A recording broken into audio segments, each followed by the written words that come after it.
Good morning, DJ and PK. It's 97.5, the KSL Sports Zone. Welcome in on a Tuesday morning. The Utah Jazz put another win in the win column, win number 17 as they win in Miami, 115-111. Man, a lot of the worst teams in the league won. I mean, the Nets won and picked up win number 15. They beat the Bulls at home. Somebody had to win when the Kings played the Pelicans, and the Pelicans got win number 15. I do believe the Kings are going to finish with the worst record in the NBA. And then the Jazz pick up win number 17. How did they do it?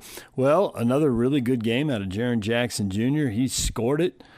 22 points in 25 minutes. Again, not quite as efficient, 7 of 19 at the line. Jazz had 7 players in double figures. I really think the stat of the game wasn't about shooting. I didn't find the shooting stats really outrageous, with one exception.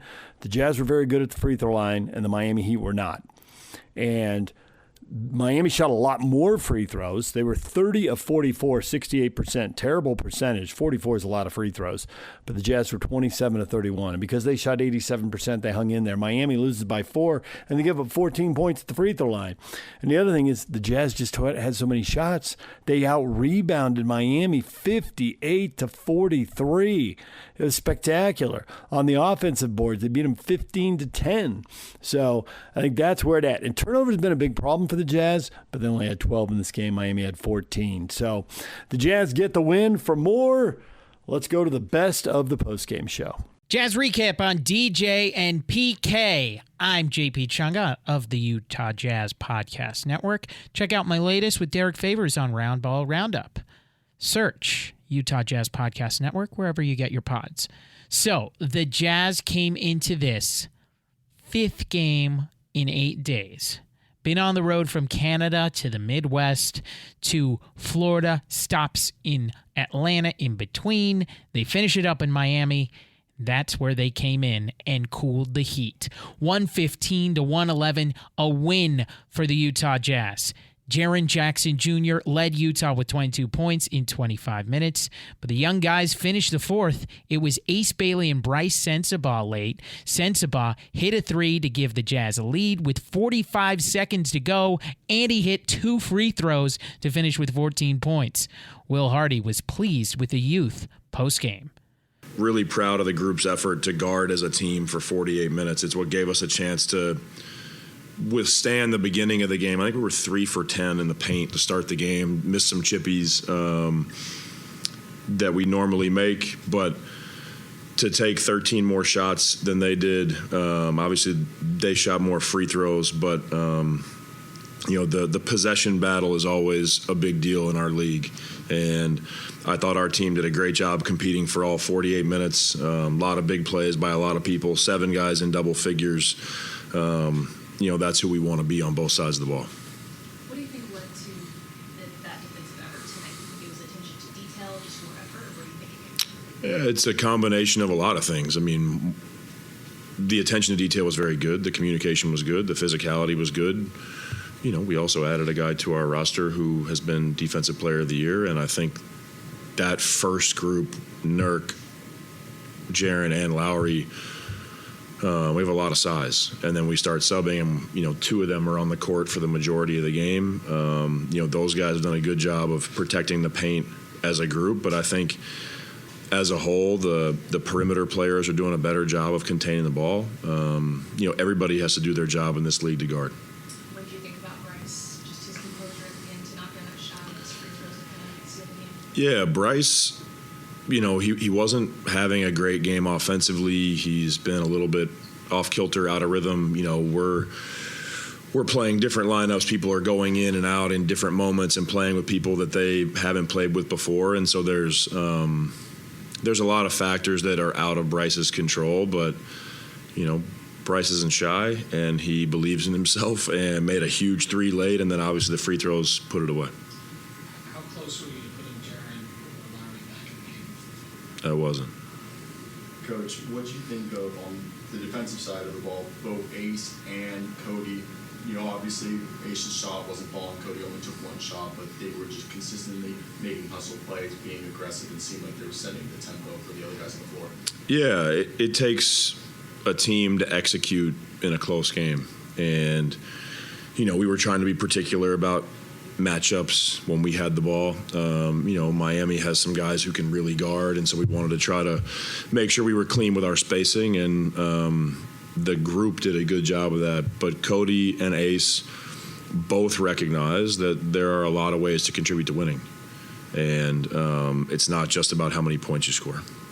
And Nurkic had a good night on the glass, and just as a unit, Kyle, everyone seemed to be contributing there. What's your thoughts on the guys being able to physically impose their will that way? Yeah, Nurk is an elite rebounder, and he's done it his whole career. He's done it all year for us. He clears out a lot of space. He's got great timing, a great understanding of angles and how to use leverage with his body. But I thought that Flip deserves a lot of credit for the way that he battled on the glass. And I thought he not only did his work physically on the ground, but he pursued the ball with two hands, made a lot of big rebounds in traffic. And with Isaiah, another night, great playmaking by him. You talked about the live dribble passing he has. How does it feel to have a guy who can get into the team for the defense, create those dribble penetrations in the paint, and be able, like you said, not just kick it out, but find the guy for the dump off, see this guy who's cutting off the baseline or something like that? Yeah, Zay is a hard person to keep out of the paint with only one defender. He gets so low. He's really strong, explosive, does a great job with angles. So he's done a good job of playing off 2 feet, which allows him to see those reads much cleaner.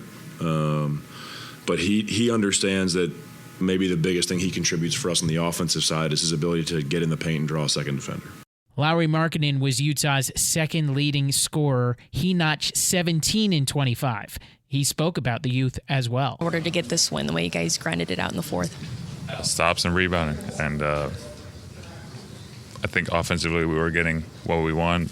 Most of the time we were executing our stuff, and guys made shots. But I think on the defensive end, we're just we fouled a little too much, and that got them back in the game. And but I think once we defended without fouling and got the rebound, that's what we were talking about every time out, and that was our focus. What's it like to see Bryce and his poise down the stretch to knock down a big shot like that? Yeah, something in that Florida playing here, like last year too. I guess he likes to play here, but he's a tough shot maker, and just having that scorer's mentality down the stretch and brought us home tonight. And then defensively, when you, Jaren, and Nurk are out on the court, you guys make it really crowded, really difficult. Could you feel that tonight? Yeah, just trying to protect the paint, make it tough for them to drive. And obviously there's still stuff that we need to clean up. It's not going to be perfect, but I think most of the time we try to make it look crowded and make them shoot contested three, kick out the three-point line, and then we contest threes, and then it's about rebounding. So, that was our goal. A really, really long trip. What does it feel like to get a win to head back home after all of this? Yeah, it feels good. This has felt even longer trip than I feel like it's actually been. With the January being mostly on the road and then finish it with this, and feels like we're being away from home a lot, so it feels good to go back home. Jusuf Nurkic was a tree in the middle, 10 points and 16 rebounds, plus a Fred Flintstone fit. He caught up with Lauren Green. Just finished the trip. Going home, I always feel great to win on the road. But I like the way we execute. A little foul too much in that third quarter, but, I get back in the game. You told me earlier, talked to me about Jaren and you and Lauri out on the court, about that being crowded. What was it like again, game 2, having that? I think it's a great, sign. I think the half, I believe they have 8 points in the paint. That was our goal, and coach really emphasized that we have to protect the paint, and I think for the majority of the game we did a great job. Just kind of keep building on that. You guys were a huge piece to this defense, but I think it was contagious too to the rest of the team. How big was the defense in this win? It's great. When you have an ace, when a rookie out there, just playing. It's great. Just the fact we're buying in and trusting each other. I think coach put us in a great spot defensively and offensively, but obviously we have to execute. But that length and, the help when you have ex-defensive player of the year. So, obviously he have to get back to the, playing big minutes and everything. But, it's a huge, I guess, good example of what we can do. And I have to ask about the fit too. What went into to the outfit choice tonight? I mean, just being in Miami, I feel like it's summer, so nice weather, and I felt like it was just the right time to pull it. So the Jazz finish the road swing 2-3. They return home before the All-Star break. It will be Jazz Kings on Wednesday, a debut at home for Jaren Jackson Jr. Pre-game coverage begins at 6. Tip is at 7 here on the Utah Jazz Radio Network. Well, the Jazz sat their big guys down the stretch, Markkanen, Jackson, Nurkic, all sitting over there watching the young guys bring it home. I got to say, Ace Bailey, I was really impressed. He had 8 big points in the fourth quarter, had some really good drives. Every bucket was a little different. He scored 4 different ways. One of them was a pull-up at the free throw line. The other 3 got all the way to the rim. And maybe, I don't know. I don't know if they need to sit Isaiah Collier or if they need to sit Ace Bailey if they want to stop winning games. But they probably need to sit one of them because you put them both out there and too many good things happen and the Jazz get the win. All right, we'll take a break. When we come back, Jason Cole talking Super Bowl. Stay with us. That's next.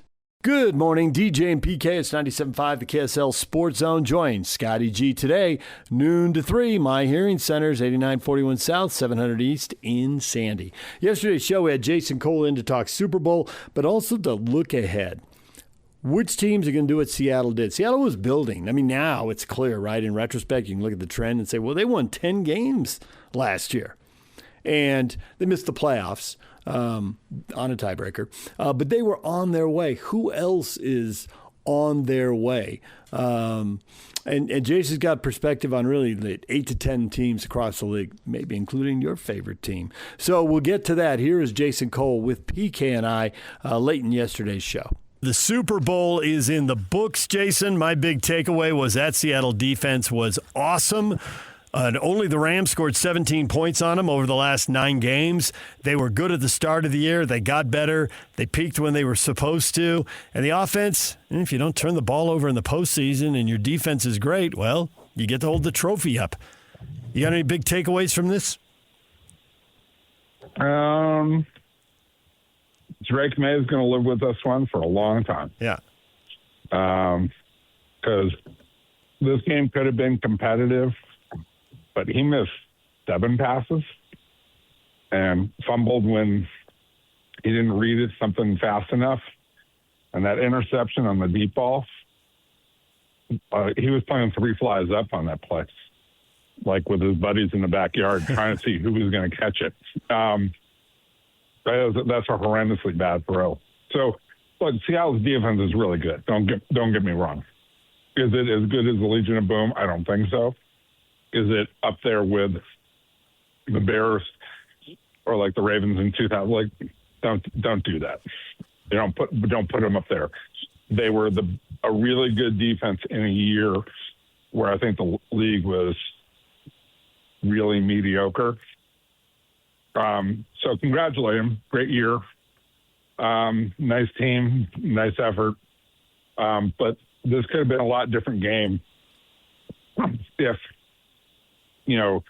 Drake May had shown up and played. Like if you put Tom Brady back there making those throws, or just Joe Burrow, somebody else who's a higher caliber quarterback, or at least a higher caliber quarterback today, this actually could have been a really competitive game, but it wasn't.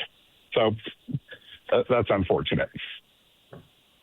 Yeah, I like what you added there, a high caliber quarterback today, because I think what you're saying is that maybe, I'm not saying you're saying it definitely, Drake May can get there. So I will ask you, is that what you're saying when you said a high quality quarterback today, thinking there might be some room for growth there, that maybe he can get there? Yeah, I mean, we've seen a lot from Drake May in the first 2 years. You've seen a lot of things where you go, okay, that's a glimpse. Yesterday was just like some days it all goes bad. And, you can afford to miss 2 or 3 throws. He missed 7. I mean, 7 throws that just have to be made if you're going to be competitive in this kind of a game. When you miss that many and then you fumble and you throw that bad interception, I'm not even worried about the defensive touchdown at the end of the game, right? I'm not even counting that, okay? Because, that's a freakish play. But, the fumble and a bad interception on a play where your wide receiver is going to be wide open if you just lead him. Like, you're supposed to throw that ball 20 yards, further and to the right of where he ended up throwing it. And, again, this is one of those ones where he's got to suck it up, review the film with, Josh McDaniels and with Vrabel and just say, I got to do whatever I got to do to get better and not let this happen again. And I think he can because I've seen, you've seen it. But yesterday was one of those games where it was just bad. Maybe it's an injury. Maybe it's not. Who knows what it is? It's over now. And all you can do from this is say, what am I going to do to never let this happen again? A year ago, Seattle was a 10-win team that missed the playoffs on a tiebreaker, but you could see them building towards something. Obviously, bringing in Darnold was a huge question mark, and it paid off. And they're the Super Bowl champs. Who do you look at around the league right now? And I've got one. I think there's somebody you're going to say, but are there 1, 2, or 3 teams you look around the league and say these teams are clearly building? Let's look out for them next year. I dare to say San Francisco, if they can just get back to being healthy and get their regular guys, if they can get Bosa and Warner back on the field, now they're going to have to milk another year out of Kittle and another year out of Trent Williams, which, we all kind of look and go, not so sure about that. We'll see. So they could regress as well. I was expecting Tampa to be ascending at this point in time. They regressed. I do think Detroit, if they can fix what ailed them and not having Ben Johnson and can get back to having a offense coordinator with who understands play action and setting up Jared Goff, they're right back there. But look, I think one thing we have to wonder about for next year is what's the condition going to be of the quarterbacks who are coming back? Like Lamar Jackson, started to show some signs. Like he didn't come back effectively after the back injury, and now he's got a new coach. What's going to happen with him? Joe Burrow, is he going to stay healthy? Patrick Mahomes, what's he going to look like coming back off the ACL?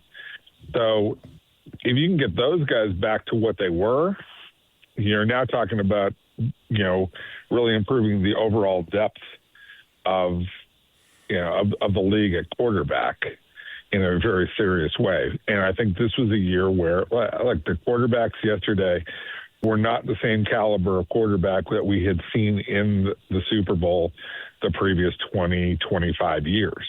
They just weren't. Sam Darnold's okay. He's nice. Not a great player. And Drake may become a great player later on, but he was certainly not yesterday. So what's the quarterback going to play going to look like for these guys?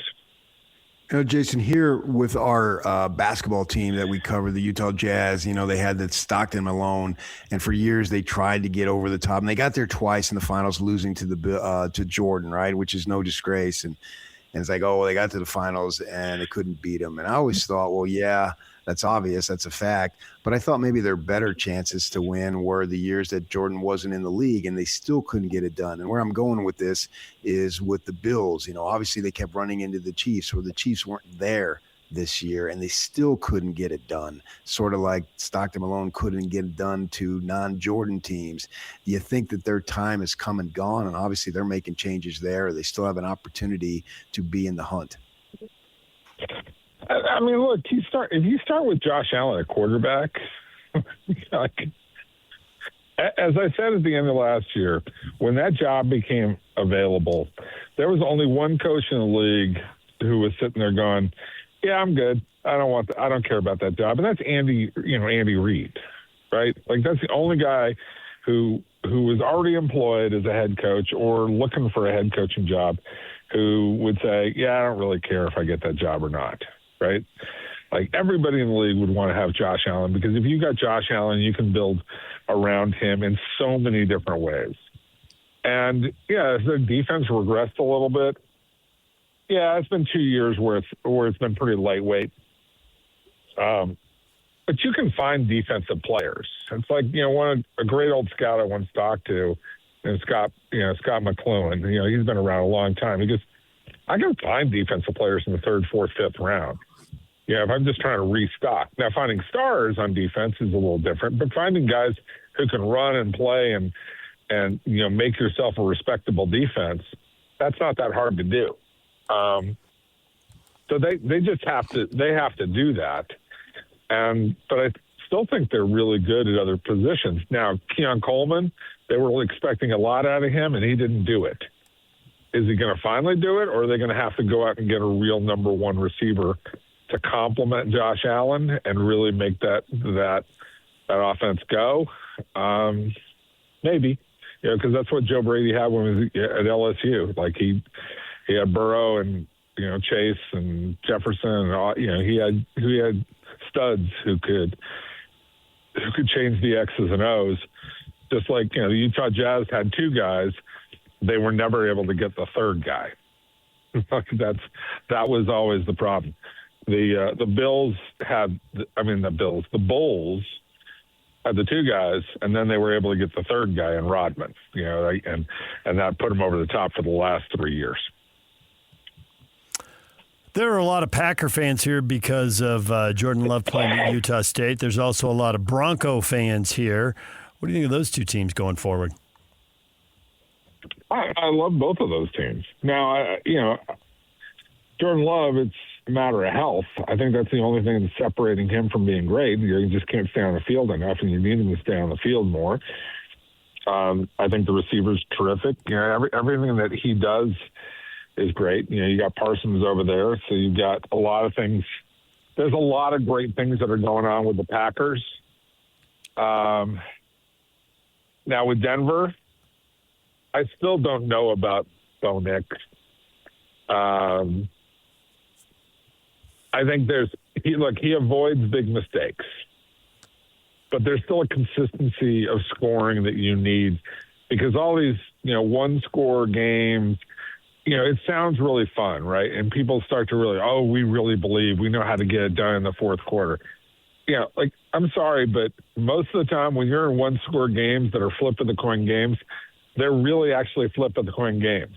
So if you go 9-3 1 year in flip-of-the-coin games, and the Bears have to worry about this too, there's just as good a likelihood you're going to go 3-9 the next year. Or, more often than not, you're going to go 6-6 in those games, even with a great quarterback.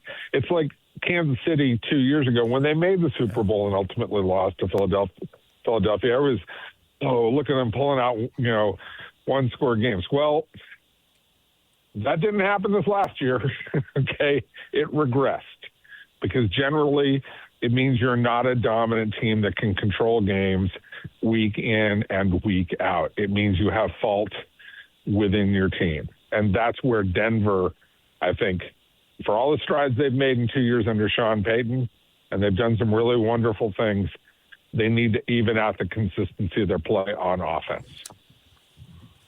Do you think the NFL likes definitive favorites going into the season, or it's open and many teams have an opportunity?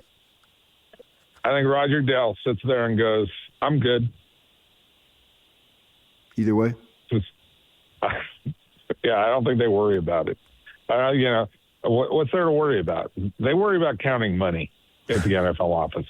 They worry about counting money for most owners. Is their product the best in American entertainment right now? It's not even a question. What is 94 of the top 100 programming, live programs or television programs or whatever you want to call it. 94 out of the top 100 are all NFL games. It's not even college games. There's no college game that's drawing. Not even the national championship game rates with NFL regular season games.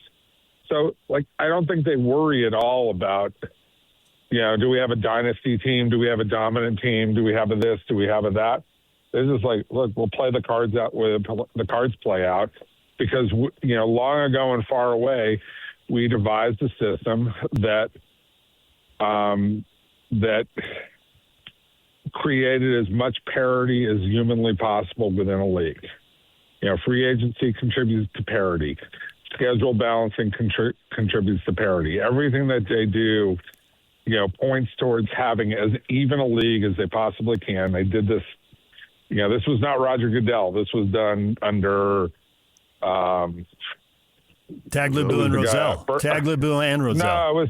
It was actually done under Burt Bell. So let's go even further back, right? Like they did balance scheduling way back then, and they had that idea, and they realized this was the way to do it. And the way the salary cap works, the way they share money, is all to build parity in a league to make sure that people are as interested in week 1 as they are in week 17. And you know what? They figured it out. And baseball is sitting there going, can we do that? Can't we do that? How about players? Could we maybe try and do this? And look, I'm a Dodgers fan, so I'm living in glory right now. But I do understand the inequity. Like when I look at the Pittsburgh Pirates and I go, oh, they got a two-year window with the best pitcher in the National League. Man, that sucks. Maybe when the Dodgers get enough money, they'll buy Paul Skeens. All right, there is Jason Cole late in yesterday's show. Hey, here's a reminder. The best blanket ever is also the best Valentine's Day gift ever. Exclusive Valentine's blankets only available at Minky Couture. Save 50% using the promo code ZONE50 at Minky Couture store or online at minkycouture.com. All right, coming up, more basketball. Steve Cleveland joined us to talk about the Jazz and to talk about the BYU Cougars. Interesting because the Cougars play tonight. They need to snap that losing streak. They've lost 4 in a row. They've lost 5 out of 6. The big game in the Big 12 last night, Arizona goes down to defeat. Number 1 Arizona loses for the first time this year at Kansas. And Kansas didn't have their guy. I mean, it was Darren Peterson didn't play. Flu-like symptoms, too sick to play. And they win without him and give Arizona their first loss of the year. So anything is possible. Can the Cougars go get a win? I mean, at Baylor, it seems like they really ought to be able to win at Baylor, right? It is time. They've lost 4 in a row. They've lost 5 out of 6. It is time to pick up a W against a Baylor team that, I don't know. I mean, they're okay. They're not good. They're certainly struggling in league without question. They are 3-8 in the Big 12, 13-10. I mean, they've been playing some teams close. BYU is a 3.5-point favorite on the road, so we'll see if they get it done tonight. Steve Cleveland talking about the acquisition of Jaren Jackson Jr. and how does BYU snap that losing streak. That's next. Stay with us. Good morning, DJ and PK. It's 97.5, the KSL Sports Zone. Steve Cleveland joined us yesterday to look ahead to tonight's BYU game at Baylor. How do they snap the losing streak? And what does the acquisition of Jaren Jackson Jr. mean for the Jazz? Now, obviously, this was yesterday, so Steve didn't know that the Jazz were going to win in Miami, and Jackson was going to go for 22 points in 25 minutes again and sit the entire fourth quarter again because the Jazz were afraid they were going to win, and this time they actually did. That's happened in both of his first 2 games here with the Jazz. That they've had to sit him because the game's been going too well after 3 quarters. All right, here's Steve Cleveland with PK and I. Jaren Jackson Jr., how good can they be next year when they don't sit everybody in the fourth quarter and stop calling timeouts and try to blow a double-digit lead, which they did in Orlando? Yes. Obviously, I think people have got to be happy. I think there's been questions over the last couple of years in terms of what direction we're going. Are we tanking? Are we going to try to rebuild? Whatever the circumstances are. But I think this is a real positive step for the fan base, for the community. I mean, Jaren Jackson is a former, Defensive Player of the Year twice, NBA All-Star. He's a guy that can have an immediate impact on this team. And I'm excited. I was very surprised. I didn't see this coming, obviously. But I think it's just a statement from the Jazz organization that we're going to get better. And getting Jaren Jackson Jr. there, only 26 years old, 2-time All-Star, scored 22 and a loss to Orlando. But I think he's going to be a great asset to the program, and looking forward to watching him play. So that was a real positive thing. There's some other things. I was kind of excited about Jock Landale until they sent him to the Hawks. But that was a short time, but I did watch him when he was at St. Mary's. But Concher, 29 years old, defender, upgrade there. He's not a guy that's going to score a lot for you, but he's a guy that's competitive. Same thing with Vince Williams Jr., 25-year-old guard, about 8'4" and 4", solid defender. So I think they've improved themselves defensively. And Jaren Jackson's a guy that's a difference maker that can, let's get away from no more tanking. And I think Jaren Jackson's going to have a huge impact on the program. Yeah, it looks like that's going to be a fact. You recruited Austin Ainge, and he played for you. And I can recall life is different now because everybody charters. But in those days, I traveled with the team. As you know, I had many conversations with you sitting at airports, and you get to know guys. And even as a youngster, when he got back from his mission, I felt like Austin had a real keen insight on basketball, and he had a basketball mind. And I enjoyed downtime conversations with him, or in an interview situation with him analyzing the game. And I was always very impressed with him. And I see he comes in and makes this first move like this. What did you learn about Austin Ainge's ability in terms of observing the game and figuring out how pieces fit? Because I always thought that he was exceptionally bright when it came to that stuff. Very, very, very high IQ, basketball IQ. I mean, he's really smart on and off the court. But, I obviously I spent a lot of time being around Austin, and I think anytime you're playing, you want to play. But from the moment that he got there, and obviously just growing up with Danny and that family and back in Boston, and he's been prepared for this experience. But the little things I noticed is that we had conversations during the course of the year, and every guy wants to play and every guy wants to have an impact in the program. But I learned so much from him just in our conversations and trying to be evaluating where we were as a team. And this does not surprise me. He's just a really, really bright young man, and he's had a lot of experience. Obviously, spent a number of years back in Boston. Now he's out here with the Jazz, and it's a good thing for this community, and it's a good thing for the Jazz, because he's going to take this thing in a direction. And obviously, Jaren Jackson Jr. is just an immediate impact on how Utah can be better. And so, yeah, I watched him, and as a player, he's a high IQ and very humble. He would tell you what he thinks. He wouldn't back down from that. And if he disagreed with me, he'd share that with me. And if I didn't agree with him, we'd have those kind of conversations. But just not just a really basketball high IQ, but just a great human being. And I think that when you go into these kind of situations where you're making really difficult decisions, I just love this young man. And he's got integrity, and he's got a commitment to making the Jazz better, and that whole organization. So it's fun to watch him go about doing what he's doing, and I wish him all the well. I mean, I'll tell you what, this community has been so supportive in a very difficult times over the last several years, and trying to figure out kind of where the Jazz are and what's the next step and how can we get better. This is a huge step forward for the Jazz, and I'm excited about it. In his post-game comments, it was really clear that Kevin Young has thought about lineup changes, and he is thinking about lineup changes, trying to decipher what he was saying in those few minutes. I think he's thought about it seriously, and he's decided he's probably not going to make lineup changes. But, man, one bad practice and somebody shows up late for something, and he might make a lineup change because he's not far from it. What would you advise him as he considers this? Because he's clearly talked about a different combination of guys. Maybe they had enough going against Houston. He doesn't want to do it. I think if they had a really bad performance against Houston, it was pretty clear he would make lineup changes.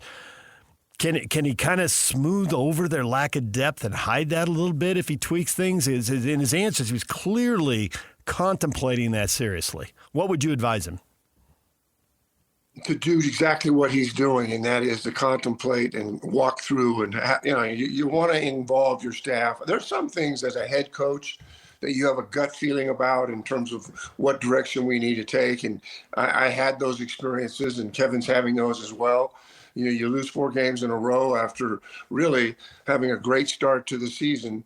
But I think this is an opportunity to hold your players accountable as well. I think it's real easy for everyone to point fingers at Kevin, and then obviously that's just the nature of how we play the game, and that's what fan bases do, and that's what people do.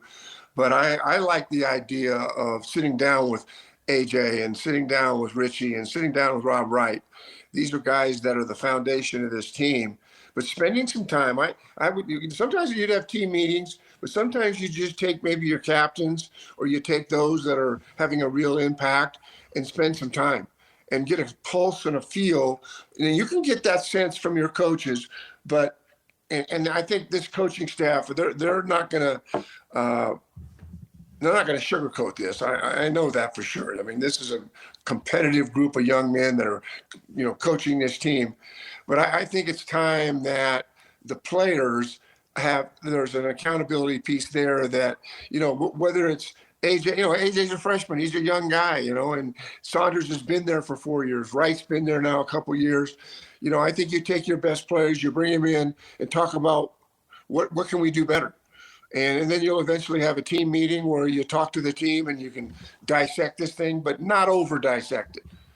At the end of the day, yes, they got 4 losses in a row. And losing to Houston and being as competitive, there was no quit in that Houston game. But Houston we know they're a better team, and they're in a completely different place than BYU is right now. So I like bringing players in, getting their thoughts, obviously spending time with your coaches, and let's find out what the players think. Let's find out what they think they could do better. I mean, they're just as involved in this as anybody. This is not a pointing fingers deal. This is hey, how can we get better here? How can we get through this? Obviously, they're in a situation where they're going to play Baylor, and that's a team that people from the outside looking in go, that's a winnable game. Is that a game where we can kind of get our confidence back? However, when I look at Baylor, they beat Colorado, which Baylor should do. And what struck me quickly was that Iowa State 72, Baylor 69, and it was a road game for them. So I'm looking at the players here, the personnel. Agbim had 15, Carr had 24, Yasavur had 17. This is not a lay down Baylor team that you're just going to show up and think that the things are going to change and we're going to get this thing rolling again. Baylor is one of those teams that you've got to really, really be careful with, especially when they're playing at home. When the Cougars are on defense and the shot goes up, do they just got to send 5 guys to the glass? Well, my first thought on that is they've got to improve that part of their game. I think 5 guys to the glass might create some opportunities for transition baskets, real easy baskets. But I understand what you're saying. I think those are, again, conversations that, you can watch film. I mean, that's the thing, we watch a game and we forget about it, but they have all the film. It's all broken down, and there's accountability here. And this is a time where the coaching staff, which I know will be accountable and go through this thing, but this is a time that you have to look at this and go, okay, yeah, AJ was 36, 7, and 4, big time game. All right. Where's his voice in this? And he's a freshman. He's a young guy. But what I think that Richie Saunders, who has been a little bit up and down recently, but he's a leader. Wright is a leader. And AJ is a rookie freshman that is an incredible talent. But the players are going to have to step up here. This can't be just a coaching staff. So the accountability piece, I don't know what's happening over there, but right now I'm thinking that we all have to be more accountable as a staff, as players, and it's no time to point fingers. What it's time to do is, how can we be better? What can we do to not block out and not get defensive and offensive rebounds and not have an aggression level? And, the little things that help you win games on the road and games at home. So I think that was just kind of a shock and a slap in the face. Nobody kind of saw Oklahoma State scoring 99 points. Again, they're at home. I get it. But that's a red flag right there. So I think getting back to the defensive end, this is a staff that knows what they're doing, and it's tough and it's challenging. But I think you start with defending and you start with accountability with your guys. How about challenging DeBonsa to be double-double guy with his size, with his length, with his athletic ability? Go get 10 rebounds. And you're saying be Superman and put the cape on. Well, he wants to be the number one pick in the draft, and he doesn't want to be a good pro. He wants to be a great pro. And at that point in the longer game, if he gets the ball in his hands, they're going to start saying you need to be triple-double guy because that's what great pros just routinely do now. So what about throwing that gauntlet down in front of him? It's a huge ask, but even if he got to 8 or 9 rebounds, might make the difference in some of these games. That's a great point. And I'm sure probably that the staff's probably had that, maybe a conversation. But I think, AJ, when you're young like this and all of the tension's on you, it's really there's a quiet time you can have as a player and a coach, as a head coach, and that you can spend time. And we know what AJ, who he is and what his talent is. But I think you go to your best player and you ask him, what can we do? What can you do to help me as a coach here? How can we right the ship? And you have that conversation with him. And I know he's only a 18-year-old freshman rookie, but this is your best player.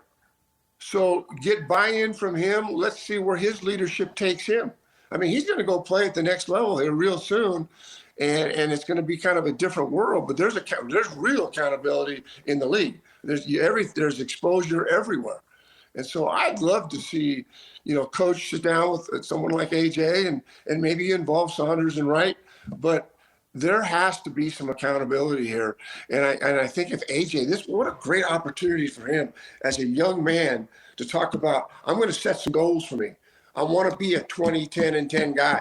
I want to be a 20 and 14 guy and 2 assists, whatever it might be. Let's set that standard and let AJ be a guy, even though he's a rookie and a freshman, that he has a chance to step up here and really help this team. And I don't want to lay it on a freshman because he's done everything he's been asked of. But I think right now he's played long enough. He's had an impact on this team, and he deserves to have a say in this. And as obviously Saunders and Wright do as well. And I think between those three, they have to be an important part of this in terms of communicating to teammates, coaches, and they can get this thing going again. It's very doable. You can't get your head down, and that includes coaching staffs. This staff, I've watched them a lot in practice. They're not giving up. And they'll have an opportunity here to turn this thing around. But it needs to happen sooner than later because it does wear on you. Even as a coaching staff, it wears on your players. And so I'm hoping that we can see some things changed here. And I mean, the Houston game, man, they're good. And that did not surprise me, what Houston did. But I think Coach Young and his staff need to look forward, and let's focus on doing everything we can to get a win at Baylor and get this ship turned around and have some positive feelings about going forward here in the latter part of the league. You talk about how it wears on you. Actually, doesn't it consume you? I'm not going to speak for other coaches, but for me, absolutely. It can. It can just absolutely consume you. That's when you need, one of the things I loved about Dave Rose and when we were together, and there was a lot of things we had to learn kind of on the run, but I loved his attitude of accountability, and I loved his willingness to support me and help me with the staff and come together. And that meant a lot to me. And I was just as new to this. I mean, I've come out of a junior college. He had been in a junior college. There were a lot of things we didn't know. But one of the great attributes of Dave Rose is that he's got a winning mindset. And he helped me to understand that when we were going through some tough times and getting beat pretty badly, and that's just what some of the price you have to pay when you're totally rebuilding a program coming off a 1-win season. But so lean on, get the thoughts and ideas from your assistants, and get their feeling. You can't, I think sometimes as a head coach, you feel like I got to go in the office and sit down and figure this out. Man, you're going to go in that office, then take your assistants with you. Find out what they think, what they feel. And then it's going to be pretty appropriate here down the road where maybe you do bring in your guys and you sit down and talk about as a team things that we can do. This is the time right now when you've lost 4 in a row. Let's involve everyone. And I'm not talking about the fan base or us as those that are watching this and from a radio or a TV perspective, but I think it's time to involve everyone. And what will happen when you do that, there'll be a unity and a continuity of going forward and being better down the road, and you can turn the corner on this. Last thing here before we let you go, they put up a graphic on the broadcast during the game, and it showed how Houston has dominated both at the end of their run in the American Athletic Conference and in the Big 12. I mean, it's ridiculous. It's like they've lost, I think, 11 league games in 5 years or something like that. They're just destroying people. And the thing they said, you get that big a sample size, well, the players change, right? It's like, well, it's in Houston's DNA. They play so hard. They contest every pass. They don't let you switch the ball from one side of the court to the other to get an open shot unless you take the thing all the way out to half court, and even then they might turn you over. And they battle for every rebound. I don't know how all these teams, BYU included, but how do all these other teams just concede the fact that Houston's going to be the team in the league that plays the hardest? So you think you're going to be the best and they're going to play the hardest? Now Arizona's undefeated, so we'll see what Arizona does this year, right? But it's like that's something – that just has to change. You can't go into a game thinking, well, they'll play harder than us, but we'll win. If you're not matching their intensity, why do you think you should win? And then you look at the record, well, most of the time you don't win. An overwhelming percentage of the time. Everybody's got to crank it up in every phase of the game because that's what Houston does. Well, I've had a chance to be around Kelvin Sampson, and we're not good friends in terms of social settings and that kind of thing. But the few times I've met with him and the times I've watched him, this is Kelvin Sampson. You talk about culture and you talk about, winning and losing. And I watch his teams. His players have taken on his personality. That's what they've done. I mean, I watched them go to the bench, and I watched them when mistakes were made and how they interacted with you. I mean, I do that all the time when I go to games. I want to see what's going on with the head coach and assistant coaches and with players. And the culture that Kelvin Sampson has created there's an expectation. Kelvin doesn't have to yell and scream at these guys. They know exactly. And then Kelvin is a very emotional and high-strung guy at times. We've seen that. And that's not going to go away. That's who he is. But I'm telling you that man has created a culture there. It doesn't matter who he's got. And obviously they have recruiters and they've got good players, but there's something special about what he has done everywhere he's gone as a coach. And he hasn't always had great talent in every place that he's been, but Kelvin Sampson, to me, is your coach of the year, whether he went, every year. I mean, he's a guy that, not to take anything away from all the great coaches in the country, but Kelvin Sampson is someone that I looked to and watched and could see that I need to be more like him. I need to have more intensity and drive, and I need to be in a situation where I can get my players to a point where do we get to a next level. And Kelvin Sampson seems to be able to do that year in and year out, and it's no surprise that they're doing what they're doing. And they've got 2 freshmen that play significant minutes that are averaging 35, 36 points a game between them. So these aren't senior-laden teams, and obviously Zahn and Sharp are senior guards, and they're good players. But when you see that he's doing this with freshmen, and I don't know if they're set out or whatever the circumstance, but when you can take freshmen and compete at a really high level, that tells you the right guy's coaching that team. And Kelvin Sampson, I love what he does and what he'll continue to do. There's Steve Cleveland. When we come back, what is trending? The headlines are next.